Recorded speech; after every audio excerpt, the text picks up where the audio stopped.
silakan duduk Bapak. Monggo. Kabarnya Bapak? Alhamdulillah baik Ibu. Baik. Apa yang bisa saya bantu Bapak? Cuman hatinya yang kurang baik. Oh, hatinya kurang baik. Iya. Saya cerita dulu ya Bu ya. Boleh, silakan. Jadi selama beberapa waktu lama ini yang ada hal yang mengganjal Bu dalam kehidupan saya, karena selama saya bermain, selama saya berjumpa dan jalan-jalan sama si Rena, saya masih ganjel karena istri saya, mantan istri saya tepatnya, itu belum mengizinkan dan tidak mengizinkan untuk saya memberitahukan identitas asli saya, bahwasannya ya sayalah ayah kandungnya dari Rena. Cuman bagaimana lagi kalau seumpama saya langgar, takutnya saya akan tidak diizinkan berjumpa atau mungkin bermain sama putri saya. Kira-kira kalau saya bisa diberi solusi Bu, atau mungkin cara apa yang sekiranya bisa membuat saya lebih baik, lebih tenang. Baik Bapak, sebelumnya mungkin ada beberapa hal terlebih dahulu yang mungkin bisa saya tanyakan supaya kita bisa sama-sama menemukan benang merah persoalannya bagaimana. Kemudian nanti mungkin kita akan bersama-sama untuk memecahkan bagaimana baiknya untuk menghadapi situasi-situasi yang mungkin saat ini menekan Bapak. Baik, sebelumnya saya boleh menanyakan bagaimana relasi Bapak dengan mantan istri Bapak. Tadi kalau tidak salah Bapak bercerita bahwa Bapak boleh bertemu dengan Ananda Rena, hanya saja Bapak Nino tidak diperkenankan untuk menyatakan bahwa Bapak Nino adalah orang tua atau ayahanda dari Rena. Mengapa hal tersebut bisa terjadi?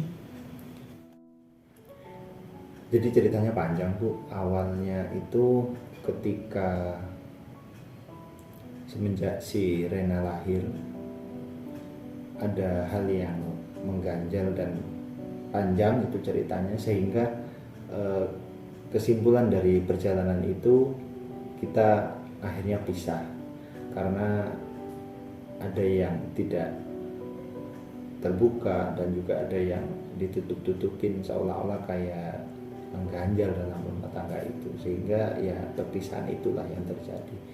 Mungkin saat itu solusi atau mungkin alternatif terbaik untuk kita jalan masing-masing dan jalan sendiri, karena ya itu yang saya khawatirkan, istri saya tidak bisa menyayangi anak saya kalau misalnya saya tetap harus mempertahankan itu. Jadi gitu ceritanya. Sebentar, sepertinya ada satu pernyataan yang mengganjal. Bapak tadi mengutarakan bahwa istri Bapak tidak bisa menyayangi anak Bapak jika masih harus bersama. Kenapa Bapak? Saat itu ya mungkin kesalahan saya ya Bu ya. Saya itu tidak sengaja kalau ngomong atau keceplosan lah, saya bilang kalau saya nggak jamin kalau ini adalah anak saya, jangan-jangan kamu selingkuh, jangan-jangan kamu main sama yang lain, dan begitulah ya. Karena saat itu saya lagi emosi berat karena ada project juga dari perusahaan yang saat itu menekan saya. Jadi pas saya di rumah saya nggak bisa nahan emosi, keceplos, dan saya terlepas untuk ngomong seperti itu. Apa yang membuat Bapak meyakini bahwa anak tersebut anak yang ada di kandungan mantan istri Bapak bukanlah anak Bapak? Mungkinkah sebelumnya ada sikap-sikap atau hal-hal yang mungkin mengganjal sehingga membuat Bapak menjadi akhirnya gitu berpikir bahwa anak yang ada di kandungan mantan istri Bapak bukanlah anak kandung Bapak? Ya terakhir itu menjelang lahiran itu ya memang ada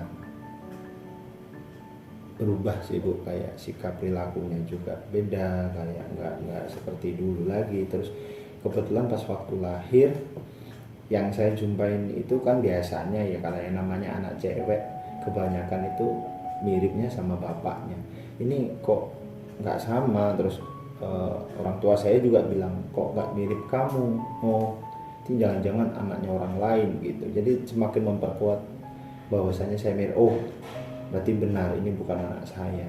Oh, jadi Pak Nino terpengaruh oleh orang tua Pak Nino juga yang menyatakan bahwa anak tersebut atau Ananda Rena saat ini bukanlah anak kandung Bapak. Oke, baik.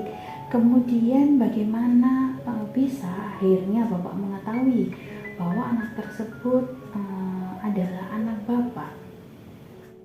Ya saat itu mantan istri saya pernah hubungin saya dan dia bawa sesuatu dalam tasnya, dan saat itu yang ditunjukkan pada saya adalah sebuah surat hasil dari medis dari dokter bahwasanya dia habis tes DNA dan lain-lain, dan itu ternyata benar-benar itu sah anak saya. Dan disitulah saya menyesal Ibu, saya bingung saya harus bagaimana.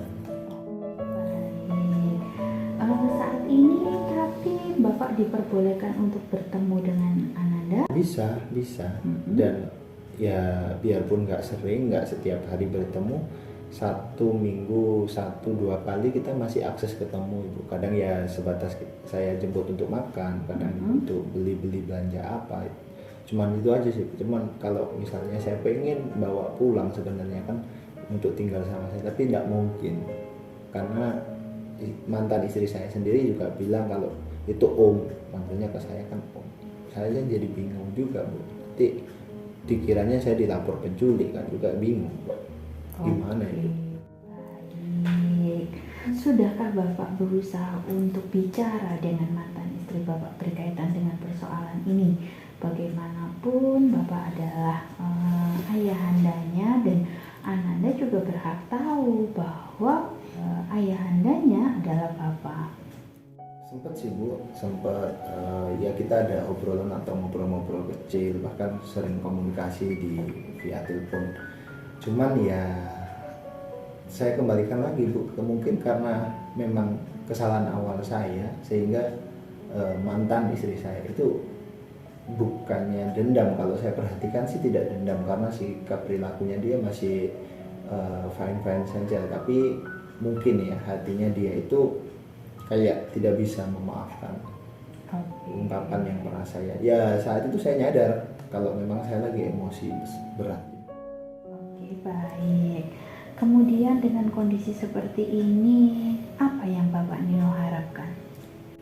Ya kalau boleh dan dikabulkan ya Bu, ya saya pengen mantan istri saya itu benar-benar membuka status dan siapa sebenarnya saya dan siapa Rena sebenarnya. Oke, baik. Bapak berharap bahwa ada satu perubahan atau satu kondisi yang bisa terjadi dan Bapak diakui sebagai ayahanda dan Rena mengetahui bahwa Bapak adalah ayahnya. Baik. Dengan kondisi yang saat ini terjadi, kira-kira gitu, apakah hal tersebut dapat dilakukan? Sayanya nggak tahu Bu ya, kedepannya bagaimana juga saya bingung. Cuman setidaknya minimal satu benang merah itu teratasi. Maksud saya ada satu kejelasan dulu. Kalau soal selanjutnya saya sendiri sih kalau hidup ini saya ngalir aja sih Bu, kayak nanti pasti ada jalan keluarnya gitu sih. Sementara itu aja sih yang saya harapkan. Oke. Dengan kondisi yang seperti ini gitu, kira-kira apa yang bisa Bapak lakukan? Ya mungkin yang sudah saya lakukan, bahkan sering ya permohonan maaf Bu sama mantan istri saya, ibunya Rena. Saya mohon maaf via komunikasi handphone juga saya selalu utarakan. Cuman ya itu tadi, saya nyadar kalau sebuah kertas itu pernah tertulis atau tercoret itu nggak bakalan bisa utuh sih Bu. Ya dia ngomong saya nggak dendam sama kamu, saya juga nggak dibilang saya marah, enggak, karena saya sudah baik-baik saja dalam kehidupan saya. Nah itu saya lebih bingung lagi Bu. Jadi dengan cara apa saya harus bukan menaklukkan ya Bu ya, bagaimana meyakinkan bahwasanya saya nyesal dengan kata-kata itu saat itu. Oke, baik. Begini Bapak, apapun yang dialami mungkin di masa lalu tidaklah mudah mungkin bagi beberapa orang untuk bisa dapat melaluinya gitu. Saya rasa untuk bisa bertemu, bisa kemudian mengakses untuk bisa tetap memberikan perhatian pada Ananda menjadi satu hal yang penting gitu. Sambil Bapak terus tetap berusaha, kalau Bapak tadi bilang sudah berupaya untuk meminta maaf dan lain-lain, coba tetap lakukan upaya-upaya tersebut gitu, untuk bisa meyakinkan bahwa apa yang Bapak lakukan atau satu hal atau satu kondisi yang pernah terjadi di masa lalu bukanlah sesuatu hal yang patut memang untuk dicontoh atau untuk tetap berlangsung, tapi bagaimana gitu Bapak dan mungkin mantan istri sebagai orang tua tetap bisa sama-sama menjalin relasi yang baik sehingga Ananda tidak merasa kekurangan satu apapun. Jika memang berkenan atau jika memang bisa gitu, mungkin mantan istri juga boleh sekali untuk bisa bertemu dengan saya, kita sama-sama untuk mencari solusi yang terbaik gitu, sehingga apapun itu, bagaimanapun keputusannya adalah keputusan yang paling baik untuk semua pihak, tidak hanya baik hanya pada salah satu pihak saja, tapi bisa baik untuk semua pihak, sehingga Bapak maupun Ananda dan mantan istri tetap sama-sama nyaman dan tetap sama-sama bisa menjalin relasi dan juga menjalankan perannya masing-masing sebagai ayah, sebagai ibu, dan juga sebagai anak. Begitu nggih Bapak? Berarti saya harus bertemu sama dia terus bujuk dia untuk bisa ngobrol bertiga sama ibu gitu. Boleh, kalaupun memang masih belum bisa atau belum bersedia, cobalah untuk Bapak bicara mungkin dengan mantan istri sehingga betul-betul bisa sama-sama untuk legowo bisa mencari solusi yang paling baik. Gitu nih Bapak. Ada lagi yang mau ditanyakan? Baik Ibu, saya sementara itu dulu, mungkin saya coba dulu untuk. Baik Bapak, terima kasih atas kehadiran Bapak. Terima kasih juga karena Bapak mau untuk berbagi cerita sama saya hari ini. Mudah-mudahan ke depannya ada hal-hal yang bisa jauh lebih baik, sehingga kondisinya bisa jauh lebih baik. Saya yang terima kasih Bu, Sama-sama. sudah didengarkan. Terima kasih saya. Siap Ibu. Waalaikumsalam warahmatullahi wabarakatuh.